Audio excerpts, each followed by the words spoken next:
नमस्कार मित्रांनो. मी राजभाऊ उगले, भूगोल अभ्यासक. मित्रांनो, आज 2 ऑक्टोबर 2 ऑक्टोबर विजयादशमीच्या सर्व माझ्या शेतकरी बांधवांना लाख लाख शुभेच्छा. आज विजयादशमी अर्थात सीमा उल्लंघन. मित्रांनो, विजयादशमी दसरा हा आपल्या हिंदू धर्मातील एक सर्व सणांपैकी एक महत्त्वाचा सण. आज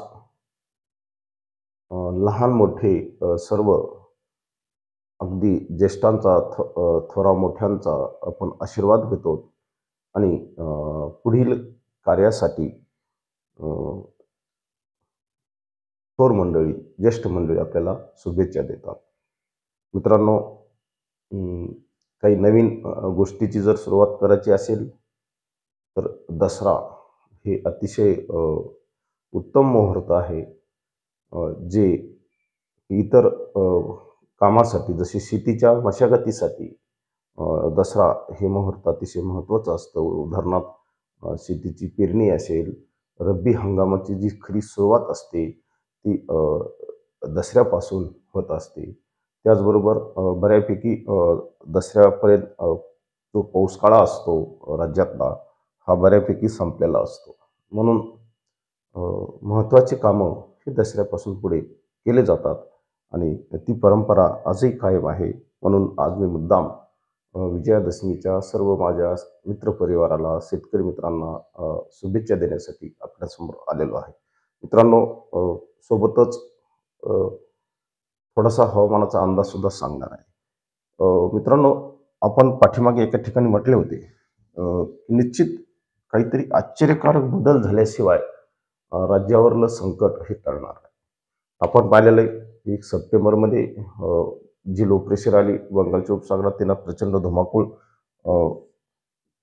साधारणतः या ठिकाणी महाराष्ट्रामध्ये घातलेला आहे आणि मोठ्या प्रमाणावर धुमाकूळ घातल्यानंतर दुसरी एक सिस्टीम परत या ठिकाणी मध्य बंगालच्या उपसागरामध्ये 1 तारखेला काल तयार झालेली आहे आणि त्यानंतर एक गुजरात या ठिकाणी एक लो प्रेशर सिस्टीम कार्यरत आहे.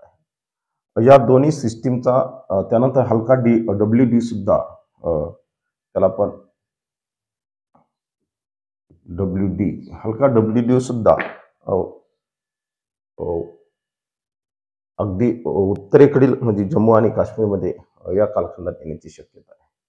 त्यामुळं हलकी बर्फवृष्टी सुद्धा ऑक्टोबरच्या पहिल्याच आठवड्यामध्ये आपल्याला जम्मू आणि काश्मीरमध्ये पाहायला मिळेल.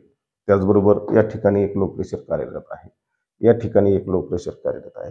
या सर्वांचा परिणाम राज्यावर कशा पद्धतीने होईल तर आपण सांगितलं, राज्यावर आश्चर्यकारक बदल हवामानामध्ये झालेला आहे.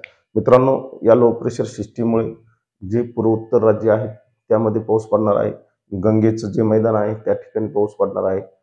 परंतु मित्रांनो, महाराष्ट्रामध्ये या लो प्रेशर सिस्टीमचा फारसा परिणाम होणार नाही.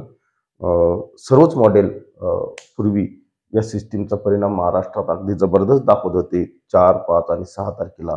तशा पद्धतीनं पाऊस आता होणार नाही हे आपण काल सुद्धा सांगितले, आजही सांगत आहोत. मॉडेलमध्ये सुद्धा प्रचंड बदल होत आहेत. म्हणजेच हवामान ही सतत बदलणारी प्रक्रिया आहे. अगदी एखाद्या मॉडेलने जर अंदाज व्यक्त केला अगदी लगेच तो बरोबरच येईल असं काही नसतं. त्यामुळे मित्रांनो, ज्या पद्धतीने मॉडेल दाखवतात अगदी त्याच पद्धतीने बदल होईल असं काही शक्यता नसते आणि अगदी आश्चर्यकारक बदल हा महाराष्ट्रातील हवामानामध्ये झालेला आपल्याला दिसून येतो. मित्रांनो, 6 ऑक्टोबरपर्यंत राजस्थानमध्ये पाऊस पडणार आहे, पण या कालखंडात महाराष्ट्रात कुठेही पाऊस पडणार नाही. म्हणजे हा एक बदल आहे. देशाच्या पूर्वोत्तर राज्यात पाऊस असणारे, दक्षिणेकडे पाऊस असणारे, उत्तरेकडे पाऊस असणारे, म्हणजे राजस्थानकडे वायव्य भागात संपूर्ण भागात पाऊस असणार आहे. अगदी आंध्र तेलंगणामध्ये पाऊस असणार आहे. परंतु आपल्या महाराष्ट्रामध्ये पाऊस राहणार नाही हा एक आश्चर्यकारक बदल हवामानातला आपल्याला पाहायला मिळतोय आणि निश्चितच तो आपल्या महाराष्ट्रातील शेतकऱ्यांसाठी अतिशय उपयुक्त आहे. म्हणून मित्रांनो, 4 तारीख ते 6-7 तारीख कुठेही जोरदार पाऊस होणार नाही. बिनधास्त आपल्या शेती पिकांची काढणी करा, मळणी करा. तुम्हाला कुठेही अडथळा येणार नाही. बऱ्यापैकी राज्यातील पाऊस उघडल्याच जमा आहे. अ, फक्त आता आपल्याला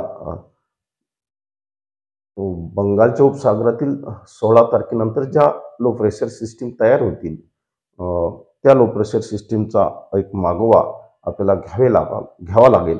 त्या लो प्रेशर सिस्टीमवर आपल्याला सातत्याने लक्ष ठेवावे लागेल. तो एक अंदाज आहे. सध्या तरी राज्यात कुठेही पाऊस नाही. साधारणतः मित्रांनो, 12 तारखेपासून आपण सांगितलेलं आहे,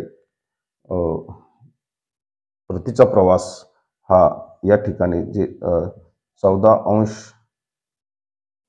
अंश उत्तर अक्षवृत्त या अक्षवृत्तापर्यंत ही मोसमी वारे साधारणतः 15 ऑक्टोबरपर्यंत पोहोचणार आहे. किती? 15 ऑक्टोबर या कालखंडापर्यंत पोहोचणार आहे. त्यामुळे देशातून पाऊस, निम्म्या देशातून पाऊस या कालखंडात माघार घेतलेली असेल मोसमी पावसाने आणि बऱ्यापैकी उघडीप आपल्या याला मिळणार आहे. यानंतर ईशान्य मान्सून चालू होणार आहे. 15 तारखेनंतर ईशान्य मान्सून चालू आहे आणि 15 तारखेच्या नंतरच आग्नेय बंगालच्या उपसागरात लो प्रेशर सिस्टीम कार्यरत होती की काय?